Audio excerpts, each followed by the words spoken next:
He opened his eyes, disoriented and groggy. The air was cold, and his body felt restrained. Panic set in as he realized he was strapped to a stretcher, much like the way he had bound his victims. A familiar voice echoed through the corridor. "You're awake. Soon you'll meet my master," the voice said. "Cassandra, what's going on? What have you done to me? Where is Ariana?" he demanded, his voice trembling with desperation. "Hush," she said. "We're close. Beyond that door lies your destiny, or your doom."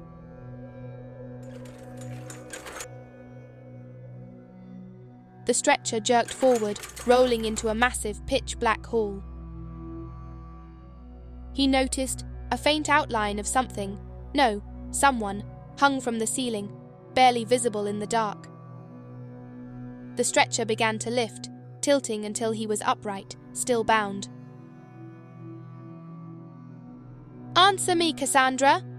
he shouted. She stepped forward. "Calm down. Your daughter is safe, safer with me than she ever was with you. I'd never hurt her," he says. She laughed. "Never. You're delusional. I've seen the way you looked at her, the hunger in your eyes. You're a killer, William. A man who pretended to help others but hid the red on his hands. You can't hide from what you are. But don't worry, it's just beginning." With that, she walked away from him, leaving him alone. Minutes passed, or maybe hours. He couldn't tell. A gust of wind hit his face, forcing him to look ahead. From the darkness emerged a tall, lean figure, muscular yet monstrous, with massive wings that stretched out behind it. Its glowing red eyes pierced through him. The creature bent down, inspecting him like prey. William's body trembled as the creature's clawed hand reached out, grabbing him and pulling him closer. Its teeth sank into his skin, sharp and unforgiving. The creature dropped him like a lifeless doll. As he lay on the cold ground, a strange infection spread from the bite, veins crawling across his skin. Then, his body twitched. Slowly, he moved, rising to his knees. His veins glowed a sickly yellow, and his eyes flickered open, now full of malice. "Command me, master," he said, his voice hollow, his humanity gone.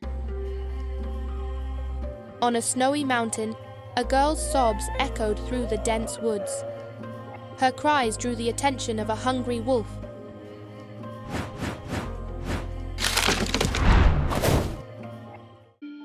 Before it could strike, a figure leapt from the trees and landed between the girl and the wolf. It was Hamza. The boy turned to the frightened girl. "Don't worry, I'm here," he said. He faced the wolf to scare it off, but the wolf growled, unfazed. It lunged at him, sinking its teeth into his arm and dragging him to the ground. Desperate, he grabbed a large stone and slammed it against the wolf's head. The blow stunned the beast, forcing it to release him. Hamza staggered to his feet. As the girl glanced at his hand, covered in red, with deep bite marks from the wolf, her face paled and she fainted. Hamza turned to check on her. The wolf pounced again, this time sinking its teeth into his neck. His vision blurred as he choked, the life draining from his body. The wolf howled triumphantly, standing over him. But then, Hamza's hand twitched. His fingers grew long, sharp claws, and his eyes snapped open. With a guttural roar, he plunged his claws into the wolf's abdomen, tearing it apart from the inside. The wolf collapsed onto him, dead.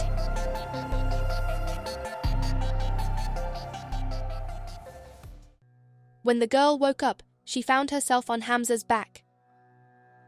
"You're unharmed," she said. "Next time, don't let go of my hand," he said. "I'll show you that place you wanted to see another day. And don't tell anyone what happened today." She nodded, resting her head on his shoulder as they walked back home.